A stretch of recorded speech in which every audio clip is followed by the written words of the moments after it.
What many feared was transpiring became reality on Wednesday afternoon. Tony Vitello officially the manager of the San Francisco Giants. What now for Tennessee baseball?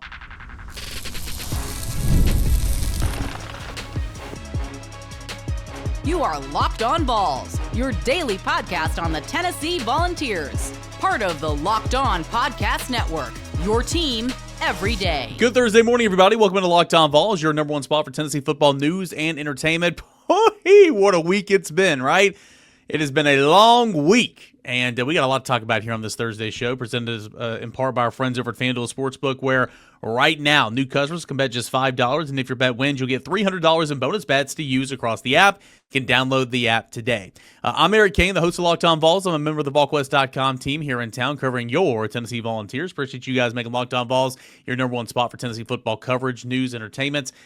Weekday mornings when you wake up, wherever you find your podcast. Everydayers, could not do it without you. All right, if you're new to the show, if you're just joining us here because of the breaking news, typically I do not do baseball podcast unless it's a specialty show like I do during baseball season over at VolQuest.com. Quite frankly, it's a business decision. Numbers don't reflect that here on this channel, so it is what it is. I'll slip baseball in here, but I don't lead. I don't devote more than 2 segments to the University of Tennessee baseball, not because it's undeserving at all, but it's, again, just a business decision. But some stories transpire ratings, right? You just kind of put that aside. And obviously, this is a massive deal. Tony Vitello is leaving Tennessee, so we're going to talk about it. We'll slip in some football talk in the back of the show, I promise you. I know I've barely talked about Tennessee and Kentucky this week, but that's just kind of what it is. The biggest sports story on campus is Tony Vitello leaving. Obviously, it's huge news. So, to break this down, a busy week and a busy Wednesday on campus. Going to bring in Caleb Jarreau from the Daily Times, who does a little bit of everything for the Daily Times, preps, Tennessee football, basketball, Lady Vols, baseball when he has time. Caleb, how would you summarize the first 3 days of this week? Really, the first. Let's go back to Saturday. How would you summarize the time from Saturday about 3 o'clock to Wednesday evening around 6 o'clock? It's been busy.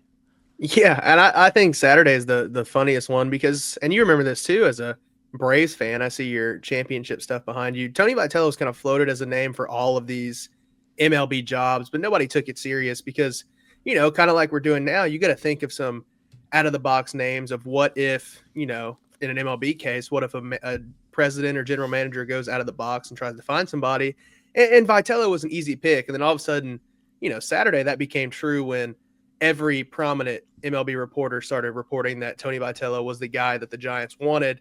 And with a guy like Buster Posey as the Giants president, you kind of started to see those connections form. So I think from Saturday on, it just kind of was pure chaos. It died a little bit and then rose again with Tuesday with, we've been at scrimmages that are usually pretty empty. All of a sudden fans were at Tuesday's scrimmage and interacting with Tony and, watching a normal baseball practice that most Tennessee fans, as you let off on your show, you don't talk about baseball a lot. Most Tennessee fans, as much as they like this baseball team, don't like it enough to sit in the cold and possibly rain most days to watch those scrimmages. But Tuesday packed out, and then today you finally got the word that, Vitello was moving on to the show, and that would be it for the one of the best era, the best era of baseball in Tennessee history. So campus is going to look a lot different. There's going to be a very expensive baseball stadium without the coach that was there to engineer it. And now Tennessee loses, the lone coach of its major sports that had a national championship. So, first of all, I don't know about your week, but my week didn't slow down on Monday. It's been pure chaos and craziness from Saturday on. And again, like there was, I reached out to a bunch of people when his name first started appearing on these lists. The Athletic was all over from day one, and I wanted to see, was there any validity to it? And it was spoken to me like, yeah, I mean, there's something there, right? But it's phrased, it's characterized, long shot, out of the box, away from the norm. Like, okay. And clearly the direction that San Francisco was going former major league catcher. They interviewed Stephen Vogt. They interviewed Nick Hundley was their guy until he took his name out of the hat, right? And so, Kurt Suzuki got an interview, and of course he's now the manager of the Angels. Buster Posey, a former catcher himself, right? Calling the shots. I mean, Tony. I'm not going to act like Tony was his fifth, sixth choice or whatever, but I mean, clearly they had a plan A, and plan A didn't work out, and so And we know about the pre-existing relationship with Tony Vitello and Buster Posey. There's something there. So they've been talking for weeks, right? But it did die down for a long time. And then when Nick Hundley took his name out of the hat, that's when things started heating up big time about early to mid last week. And then Saturday, I don't think anybody had on their bingo card Drew Rosenthal, Jeff Passan, and some other name dropped on Twitter like Tony Vitello is emerging as the guy. So it's been interesting. Yeah, and then we get to this week, and it's truly been, I think Tony has been torn. You had this amazing opportunity to make history, to become the first sitting college coach with no professional experience as a player or a coach to make the jump. You're going from the SEC. He's going from the SEC to the NL West, man. It's incredible, right? And not just any team. This is an 8-time World Series champion organization. There's a lot of history there, and it's incredible. I mean, we can talk about if he's going to succeed or not on a later show, but I think Tony was torn the entire time. He didn't want to leave his players that mean everything to him. He likes it here at the University of Tennessee. He's obviously built something, I'm not going to say from ground, because there's been some success here in this program, but it was way down there. He rebuilt it, and figuratively and literally, as you mentioned, the stadium, 109 renovation project. Like, I think this was a tough call. And when I say it's been all over the map in a roller coaster, it has been all over the map in a roller coaster. I mean, I don't know who you've spoken to this week, Caleb, but it's been, for every person that said, hey, I think he's staying, another person said, hey, I think he's going because of this, because of this, because of this, and then it would change and flip-flop. It's been wild, and we thought it would come to a head on, I thought it would be done by the time we got back from Tuscaloosa, thought it would be done sometime Monday, sometime Tuesday. Finally, on Wednesday, it is complete, and Tony Vitello is off to the Giants. Yeah, and I mean, you mentioned people going back and forth on what Tony would do, but you've got every assistant on the staff, people telling you, oh, this guy's going to do this thing, or then you got somebody else saying he's going to do another thing. So there's still so many questions, and looking forward to, I'm sure you'll hit on it, but now there's a nationwide coaching search led by athletic director Danny White. So I don't think the questions will end anytime soon. But for Tony, I know we talked about it as well.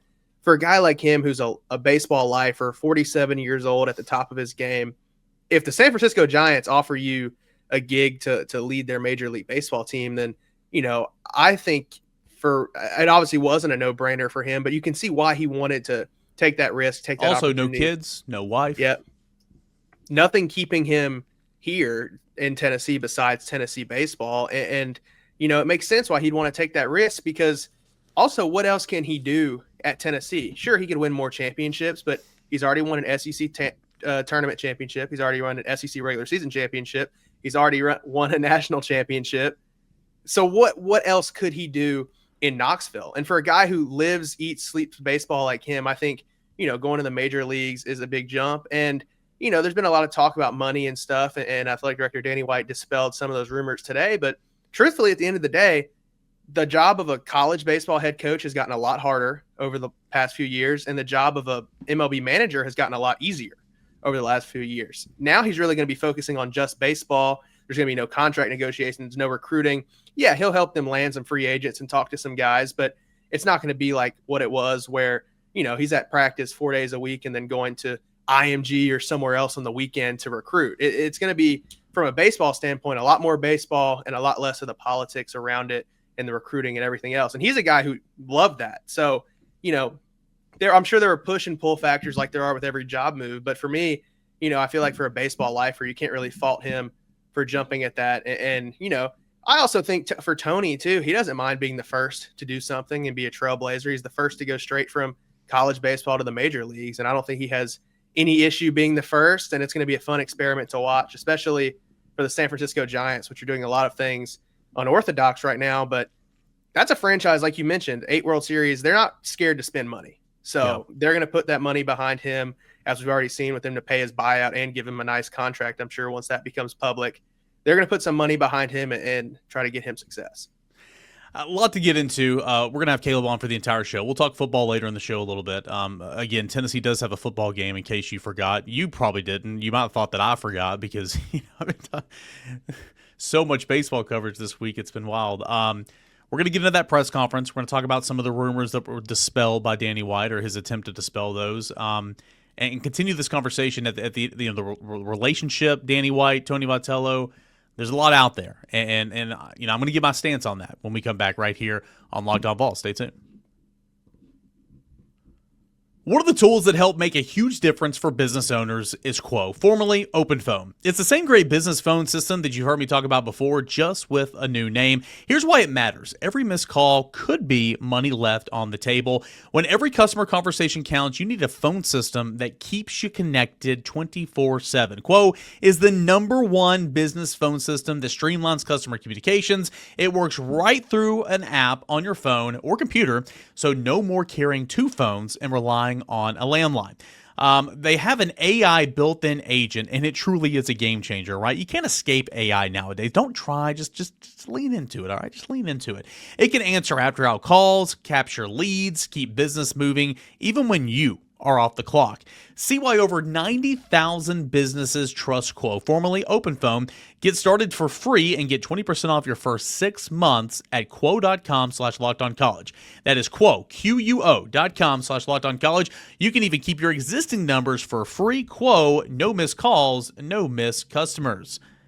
Look over at FanDuel. The NFL season is here. College football season is here. College basketball season is coming up soon. NBA action. Preseason is underway. I mean, you can get them futures. You can get player props, parlays, same-game parlays. I mean, there's so many different ways that you can put some coin in your pocket with our friends over at FanDuel Sportsbook. And right now, new customers can bet just $5 and get $300 in bonus bets if you win. That's right. Pick a bet, put down $5, and if it hits, you'll unlock $300 in bonus bets to use across the app.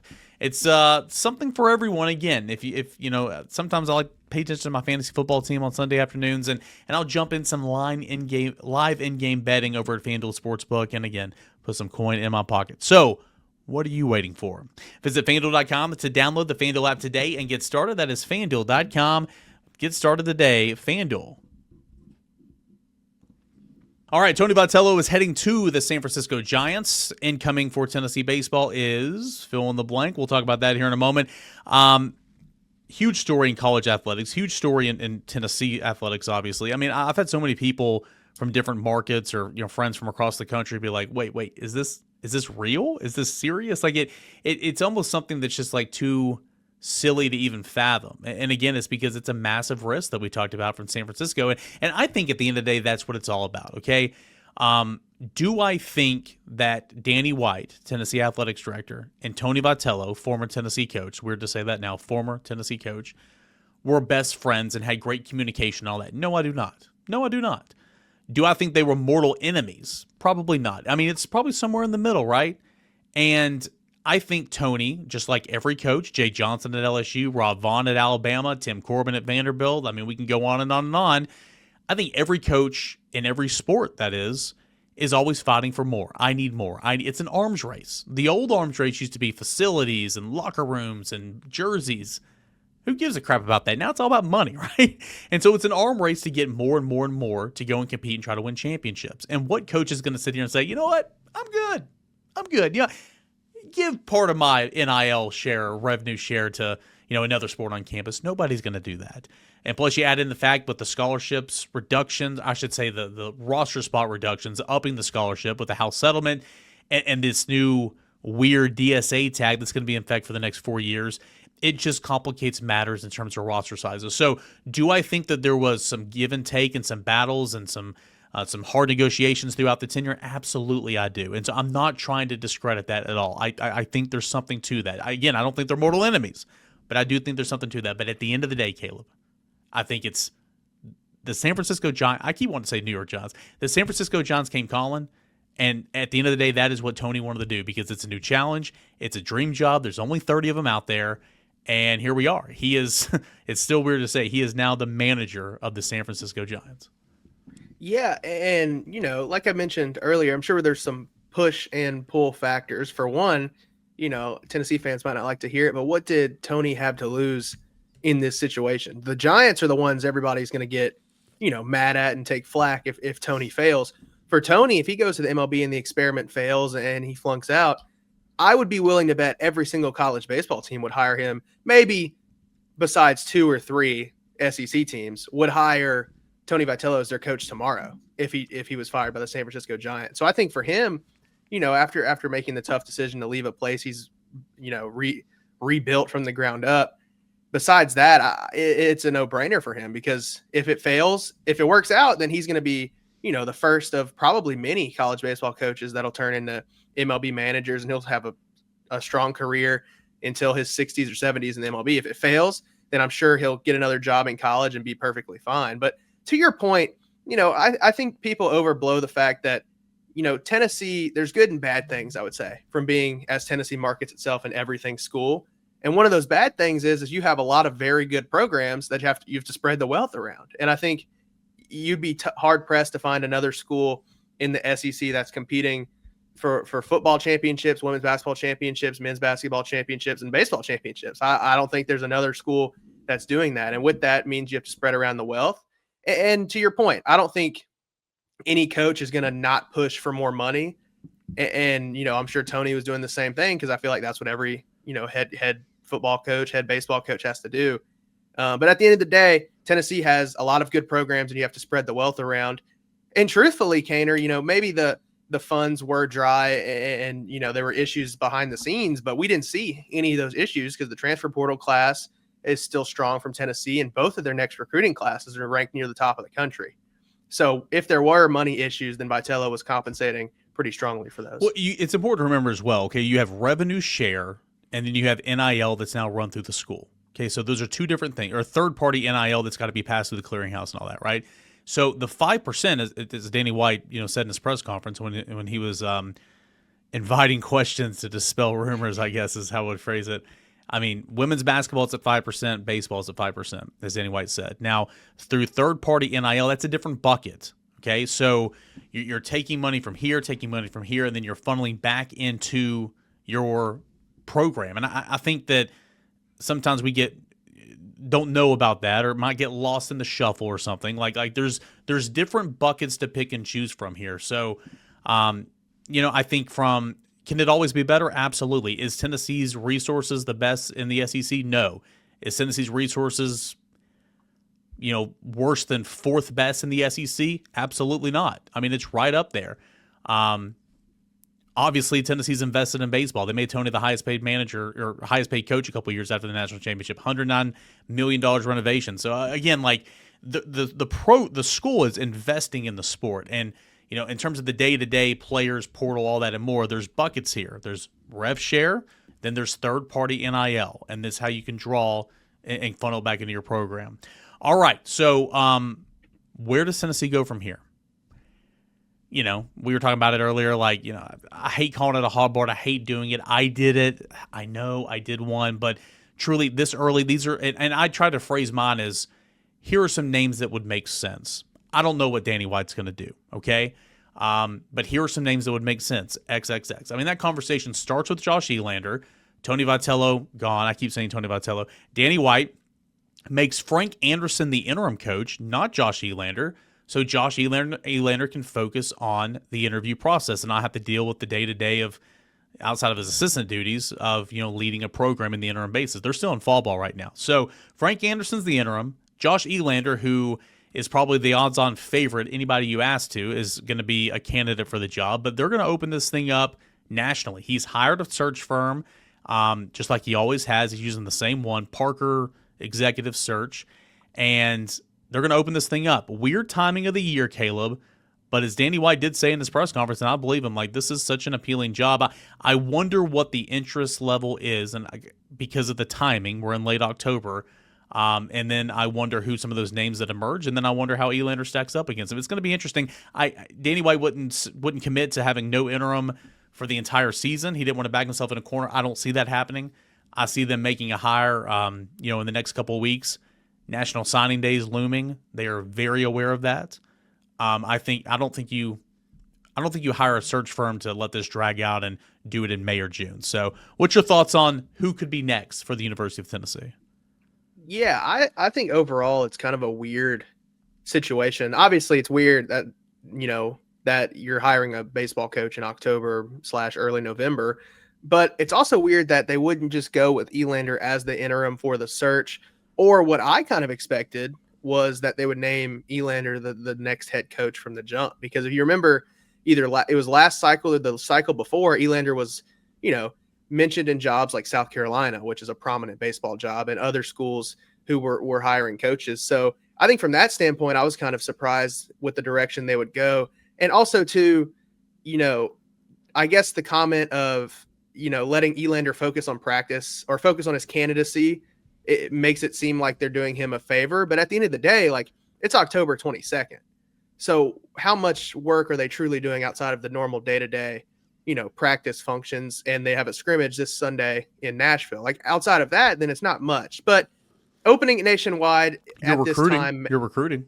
You are recruiting. Yeah. I mean, but you're basically comparing this time of year, what I'm trying to say, to the spring is a lot different. Like, if he was the interim coach, I'm sure he would find time to focus on interviewing well in front of Danny White and also coaching the baseball team.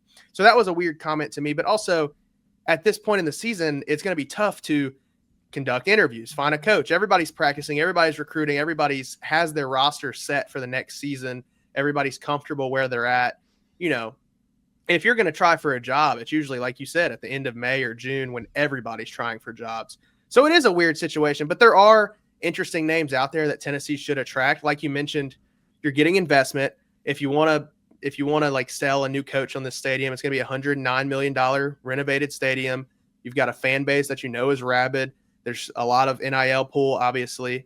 And obviously if you hire outside of the family, i.e., not hire Elander, then the recruiting classes are questionable. But ideally you're inheriting two very good recruiting classes, a good transfer portal class. I just don't see, Cainer, how it would work in October and what this is going to look like. Because if you're trying to host a coach for a campus visit, especially if he's from, theoretically the West Coast, then surely the players are going to notice that coach is gone one day and not there. And that's not something you have usually.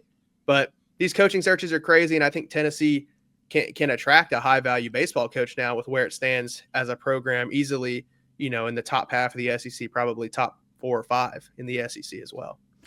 It's going to be interesting. Tennessee is currently in the fall practice window. They're practicing every other day, scrimmaging. As you mentioned, they've got a inter-squad scrimmage scheduled in Nashville this weekend. I'm going to have to go to that. I was not going to go to that. Going to have to go to that now for sure. So we'll see what they look like down there. And again, I think that, I'm not expecting this to be done in a couple of days, but I don't think this is going to linger. I just don't. Like, you're hiring a search firm. And Danny is right on this for sure. Like, this is a very, very attractive job. And it's credit to Tony, and it's credit to Tony's staff. And I think the favorite's Josh Elander. I think it's a no-brainer, slam dunk. That's just my opinion. I'm not making that call. I'm not making the hire. But it is obviously going to be, it's going to be a nationwide search, and we'll see some of the names that trickle in. I'm already hearing some names that Tennessee has some interest in. We'll see if anything materializes in terms of interviews or anything like that, but should be fun. And we're going to follow it every single step of the way. Let's talk a little football in segment number 3. Tennessee does play football this weekend up at Kentucky, Kroger Field. That's coming up next. What does Tennessee got to do to get back on track and respond from the loss at Alabama? That's coming up next right here on your Thursday morning Locked On Vols. Mazda crafts cars for those who do more than simply move. Let me make sure I have my correct lower third on. Let me try that again. Mazda crafts cars for those that do more than simply move. Mazda delivers confidence with every ride with more IIHS Top Safety Pick Plus awards than anyone else as of August of this past year. From footwork to breathwork, athletes sweat all the details. Mazda brings the same intention to how we craft every model. You can feel the Japanese craftsmanship in every detail, from the metallic accents to the available Napa leather upholstery. You can make everyday drives feel like anything but, from smooth handling to intuitive controls. With all-wheel drive standard in every crossover SUV, you can drive with confidence through almost any season. Like our players, we sweat every detail because when you make every move count, impossible becomes irrelevant. Mazda, it's where you can move and you can be moved. All right, welcome back in here to Thursday morning Locked On Vols. I'm Eric Cain, the Daily Times astute sports reporter. That's Caleb Jarreau joining us here today because it's been a long day and I needed help on this show. Football, that's happening still. Tennessee at Kentucky. Kentucky, not very good. Tennessee, I don't know. sometimes Tennessee looks pretty good. Other times Tennessee does not look very good. Tennessee's offense has looked much better than Tennessee's defense. Tough loss. Third Saturday in October down at Alabama. Mistakes. I still view this as a game where you can't just sleepwalk through, obviously. I think Kentucky's good enough to get somebody. I think that they got close last week, with Texas. But this is a team that Tennessee is far better than. It's an inferior opponent. And quite frankly, it's a place and a team that Tennessee's had a lot of success against. What's your view on Tennessee bouncing back into the win column, or at least their attempt to do that here on Saturday? Yeah, one of my favorite stats every time Tennessee plays Kentucky is that Tennessee has played Kentucky more than any other team in college football, and they've beaten Kentucky more than any other team in college football. And it's a quick road trip up. And the only thing I worry about here is if Tennessee comes out flat, it's a tough place to feel energized, I guess would be the best way to put it, because there's not a lot of energy in that stadium usually. This game's going to be at 7:45. Even if, as much as the coaches and players tell us they don't look at the record, like a winless SEC team that is having one of its worst seasons in recent memory surely is not, unknown to the players. So I feel like that always worries me. But you look at last week, they took Texas to overtime. I think Tennessee realistically can lean on its offense in this one. The most points Kentucky scored this season was 48 against Western Michigan, and then their most against an FBS team was 23 against Ole Miss. They're third to last in the SEC in points, and their defense is second to last as well. So they don't score, and they don't stop people from scoring, which is recipes for a bad football team. We've seen Tennessee's defense be, less than ideal, nicely putting it this season. Can Kentucky score on them? Probably, but I think Tennessee's offense should have a field day against this Kentucky defense, which showed, glimpses of success against Texas, but I'm also not all the way in on what Texas has going offensively with Arch Manning either. So I take that one with a grain of salt, and I would say, Tennessee should be able to score pretty easily against Kentucky and ride that offense to a win. I don't think Texas is very good. Well, let me rephrase that. I think Texas's defense is pretty stout. I like you, I'm not sold on where they are offensively, but again, parity in this league just goes to show you what this SEC league is. And I understand that John Mateer was coming back from injury that first game, but they beat Oklahoma 23-6. Oklahoma, I think, is good, and Oklahoma is dangerous when Mateer is actually healthy. He's playing like a shell of himself right now. Okay, I cannot believe they brought him back so quickly. But he was bleeding on the field through his surgery. It's like, okay, let's put screws in the thumb on your throwing hand or whatever it is, and let's trot you back out there 17 days after we do it. Oh, you threw 3 interceptions? Who could have saw that coming, right? It makes no sense. But yeah, man, it's weird. Like, I am not a Kentucky fan, obviously, but like I've had a lot of respect for Mark Stoops like over the last 7-8 years because he builds his teams the way I like. Solid defense, scrappy, offensive line big, running game good. Think about that.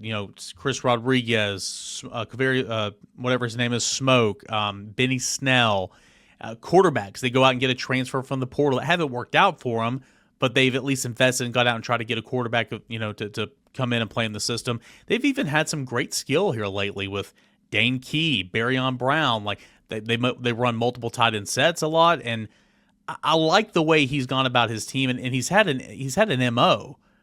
But this year, it's just, he's got the worst crop of skill players I think he's got. He's got a quarterback. They tried to get Zach Calzada. That's not panned out. Brock Vandegrift last year did not pan out. This is not one of his best teams at all. And so I think if Tennessee goes out there and doesn't beat itself, I think this could be a get-right game. And I think this could be a get-right game for the defense, specifically the secondary. I do. Cutter Boley does not hardly ever attempt passes down. I think he's like 3. Oh, okay, I'll tell you right now. I have it right here. He's like something incredible down the field and not in a good way. He is, 3 for 23 on passes, 20 yards down the field. 3 of 23. That is an astute 13% completion. No touchdowns, 1 interception, 89 yards. 3 of 23, whereas Joey Aguilar, I did this on yesterday's show, is like 14 of 30, 547 yards, 8 touchdowns, 1 pick. So I think this secondary can actually have a field day and kind of have a get-right game. And who knows, maybe that'll build some confidence moving forward. You get a win on the road at Kroger, come back, play Oklahoma the next week, and maybe you got a little bit of extra pep in your step, knowing you just balled out against, sure, an inferior opponent, but I think that confidence could go a long way into a game like Oklahoma. I think Tennessee's secondary, Tennessee's defense specifically, should have a field day, and I think Tennessee needs them to. Yeah, and if this was a traditional Mark Stoops team at Kentucky, you might be a little nervous going in if you're Tennessee, because this defense has shown that, when it's outmatched size-wise or just faces a team that can pummel the football down the field, that they don't perform well. But you're right, this team is not the traditional old school Mark Stoops style of football. I don't think they really have a style. I think an indictment for what was going on this year is Brock Vandagriff just retiring last year, didn't transfer. He was just done with football, was how bad things were going at Kentucky. But they've got a young quarterback who, like you said, struggles to throw the ball downfield. Their run game is iffy. They're still okay on the line of scrimmage, but that's probably Tennessee's strength is their defensive line, is at least the edge rusher. So they should be able to have success there. And this should be a good get right game before Tennessee faces games that, will make or break the season. Kentucky probably doesn't have any players that are faster than what Tennessee has. I don't think you'll see anything like Alabama where linebackers are just getting beat around the edge or taking bad routes. And truthfully, they need a get right game for that defense.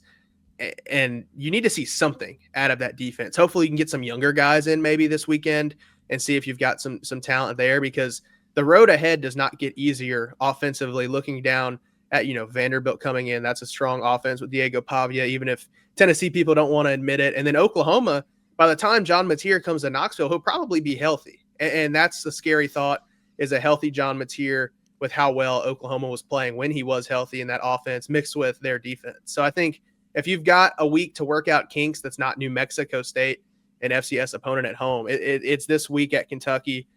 And just kind of to, act as some Listerine and get the Tuscaloosa taste out of your mouth, because that was not a good weekend. So I agree. If Tennessee doesn't shoot itself in the foot, which we have seen it do a lot this season, and they still continue to lead the SEC or be in the top half of the SEC in penalties, which is not something you like. As long as Tennessee plays, clean-ish football and just isn't atrocious, this should be a game you can maybe experiment, get some younger guys in, and hopefully have it well in hand to also, we don't know the full health status of Joey Aguilar. Like, yes, he's going to play and he's probably fine, but I'm sure he's not going to be 100% after some of the hits he was taking. So maybe you get a big lead here, get him out of the game, and just keep it low stress, because I think everybody on this Tennessee team could use that. Yeah, I will say this, though. Under the Heupel regime, these games have been close. Last year was like 28-14 or whatever it was, or 28-17, 28-18. That was, sure, it was close, but I didn't feel like it was close. Tennessee in 2022 blew them out at home, but every other game in this series under Josh Heupel's been like up there. It's been like a one-possession game. So 23, you had Joe Milton driving to clinch the win. And I'll never forget how the stadium didn't feel energetic on that drive, knowing what was at stake for both teams. So, and this game is 7 straight at night, 7:45 p.m.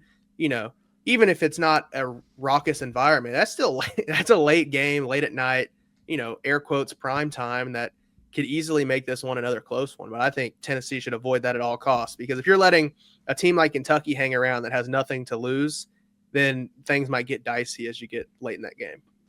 Tennessee and Kentucky coming up on Saturday. We'll talk with Boogie Bentley on tomorrow's show as we do a little Locked On Talking Vols, and we'll continue to discuss the big news of the week. Tony Vitello, we'll talk more football, I promise you that. All that more coming up on Friday's show. Thanks so much for being here. Appreciate Caleb Jarreau for being the co-host here today. Check out his work at the Daily Times. Again, he does a great job, covers high school football in the area on Friday nights, does a little bit of everything for the Daily Times, covering Tennessee football, basketball, Lady Vols, baseball as well. So check out his work, and he's a friend of the show. He'll come back and hang out with us some more. We'll see you tomorrow, everybody. This is Locked On Vols.